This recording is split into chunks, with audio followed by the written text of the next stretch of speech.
part. Like, I'm very excited, but of course we're gonna have the same challenge rules as we did with the base game, except for one of them is gonna be a little bit changed, but it's not really gonna matter too much.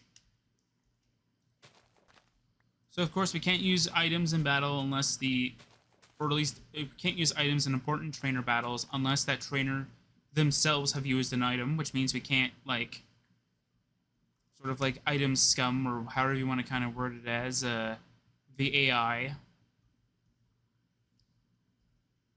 Or we don't get, like, a free turn of heal because of the fact that, like, the opponent didn't heal, or the opponent healed, so they didn't attack us.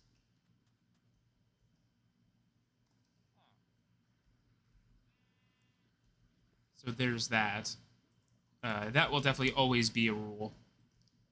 The second is that any Pokemon that we catch, we have to use Pokeballs. Now this is going to be different than the original playthrough, but we don't have to use Pokemon that are only in Pokeballs.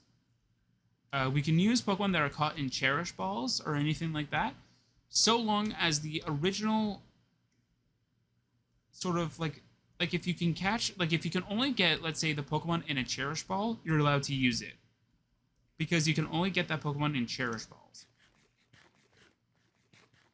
But for the case of, let's say, the Raid 7 Mewtwo, pretty much, if you could have caught it within a Pokeball, but yet I caught it, let's say, with an Ultra Ball, then I can't use it. Because while I could have caught it with a Pokeball, I chose an Ultra Ball. But I didn't. I actually caught it with a Pokeball. Anyway. So yeah, so this is mostly just so, though, like, it sort of, like, allows me that I can use the event Pokemon without having too much of an issue. Mind you, I wouldn't use them anyway. So the 4 Pokemon that we're going to be using for the DLC is going to be the... Well, I have to check to see if I didn't do anything with them. I'm hoping I didn't. If I did, then I'm going to be horribly mistaken. I don't think so. I think I did... Maybe. I'm hoping I didn't, though. The idea is that, like, I was going to use the Arcanine, of course. I leveled it up to 67, and then I stopped it. So level 67 is its current level. I used, I think, 2 rare candies, I think, on it. So, like, it's exactly at level 67. But for the other party members, we're going to have the Walking Wake and Iron Leaves. I think they are the level of which you catch them. I have to double check on that. If they are not, because I think I leveled up everything in that box to level 100. If I did do that, then, yeah, we're not going to do that. And the final Pokemon we're going to be putting in the party is my level 92 Iron Valiant that I have. That's a shiny that I nicknamed Iron Maiden, which I thought was very funny and very cool. The Iron Valiant is there just as a safety net. I prefer to have something like that.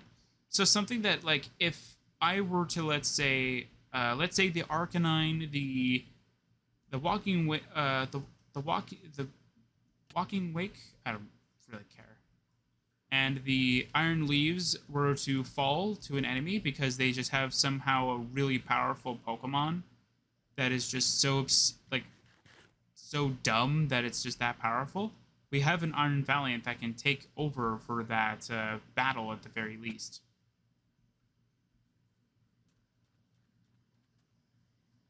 Because did I ever lose in Scarlet? I don't think so. Oh no, we did. We lost to Mela, that's right. That was like our one and only defeat, I think. I don't think we lost again. But then I found out that we weren't supposed to go there that early.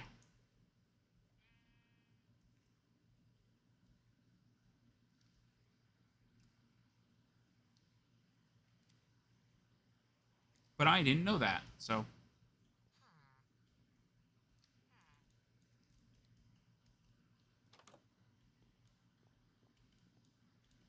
I'm pretty sure that if my channel was much bigger, I'm pretty sure that a lot of the comments would be like, you're not supposed to go there that early.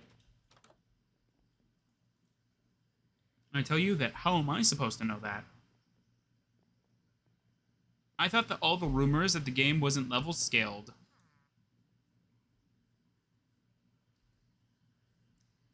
was all just to build up a bad publicity about the game. So I was like, there's no way they're not. Like, if they're going to make an open world game, you're going to level scale everything, right? And it turns out they didn't.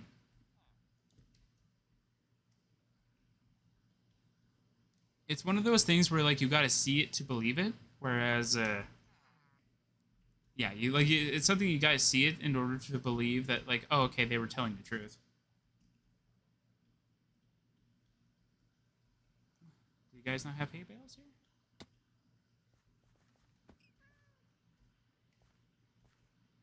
Okay.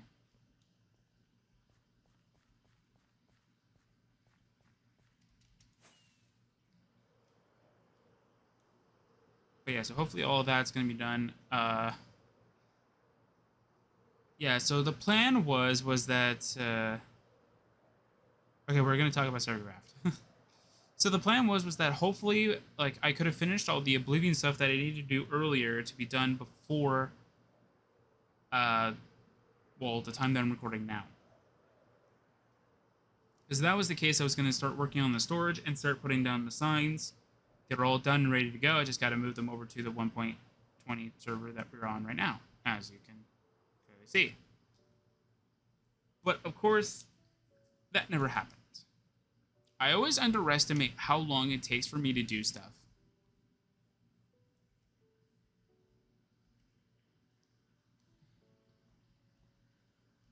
Okay, so how long did it take for me to do that second area? It took... Because I started around, let's say, 6:30, and I ended off at about 11 o'clock, so that's about 5. But then I also did some before. So we'll say about... I thought it was going to be like a 3-4 hour, maybe even, we'll say maximum 5 hours. It took about 8 or 9 to do.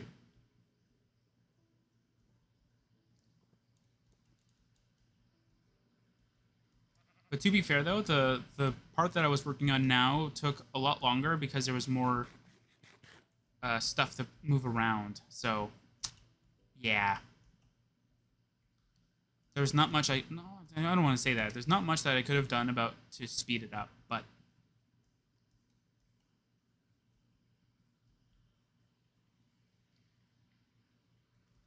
yeah.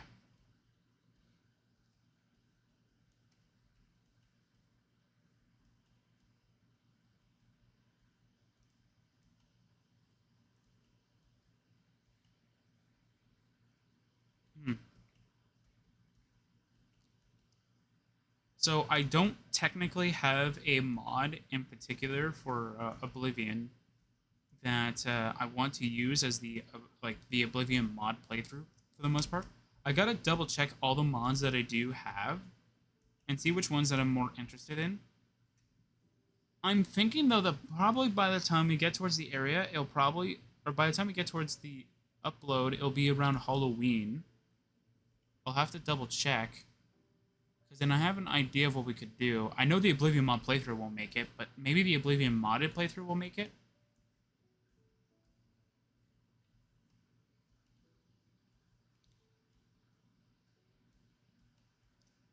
Because I think we'll definitely be done. I mean, if I don't upload completes, the modded playthrough will definitely make it.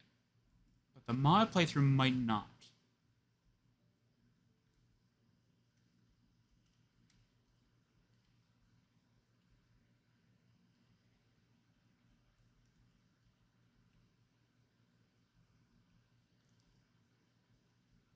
And of course, between the mods, we're going to be putting in sort of a session that's going to be doing side stuff. I got to figure out which ones I still need to do.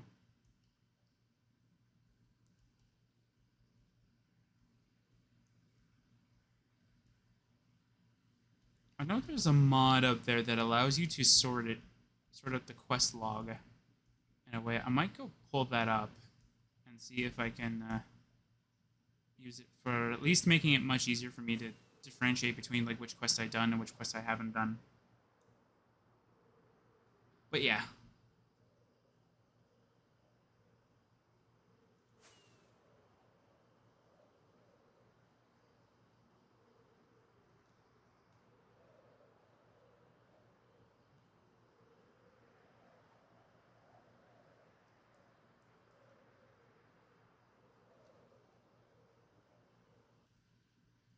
Also, as another update for Sercacraft, I haven't really been working on the 1.21 base,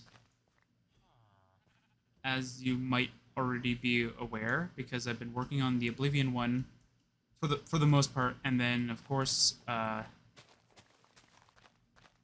technically the Pokemon one only took like what 20-30 minutes I think to prep. Uh, for just getting the Arcanix to be finished is taking a lot of time. So once all the storage is done, I can start going back and working on it.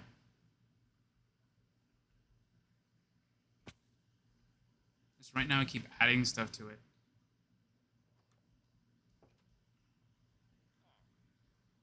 Keep adding stuff to my plate, and I'm just like, why do I keep doing this to myself? Like, why do I keep like adding more work on top of it? This is the whole like that's the whole reason why I only do like 3 games at a time.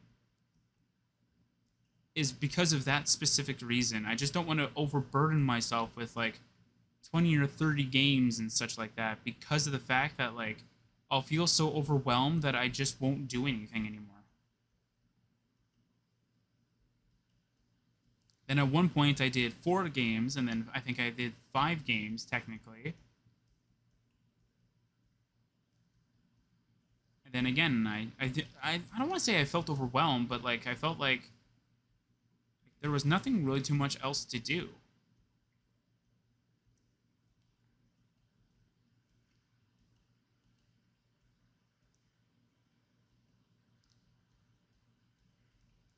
I think that's all the updates for the most part.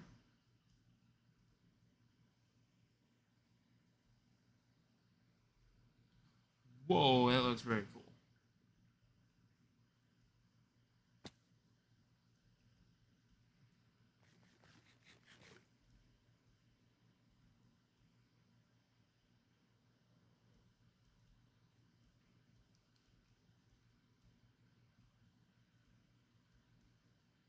Yeah, except for one of the things I got to work on for the 1.21 base is that I got to make sure that it looks.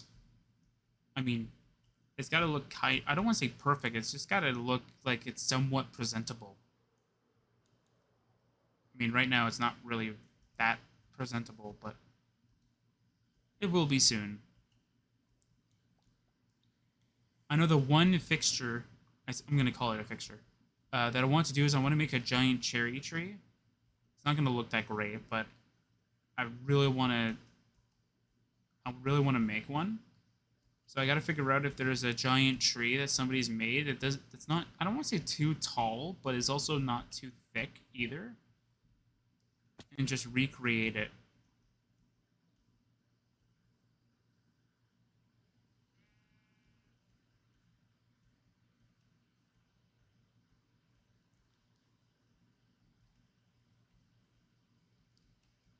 Oh, also something else I wanted to mention too. And this is about Oblivion. So, while I was playing around with the mod during the modded playthrough, I was talking about many different other things, like a replica of the backpack. So if we like the look of the backpack, but we just don't want it to constantly say, "Hey, would you like to access the backpack every time you crouch?" I have already done that. So there is a replica. It's not accessible right now, but I can. But that's just because I was just wanting to make it and then just work on making it accessible later. I've already created a replica of the Dark King's armor. So a replica that won't require you to use a spell in order for you to use the armor. This version you'll be able to gain in a container that, well, the current version will probably just be in Sanctuary. The later version, it'll definitely be in lair, so there's that too. I'm trying to remember everything else too.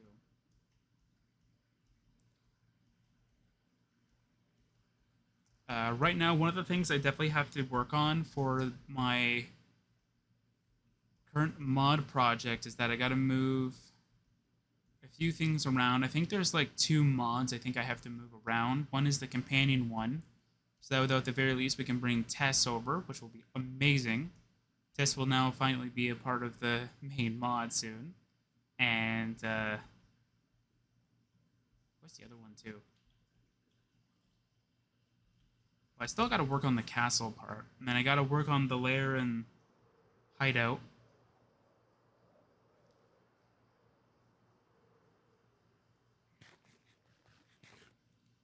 But for those ones in particular, I'm going to try and get those ones done. After I get the basics done with what I'm currently working on, and then what I'm going to do is I'm going to work on lair and hideout. Then once lair and hideout are finished, then I'll incorporate them into both versions.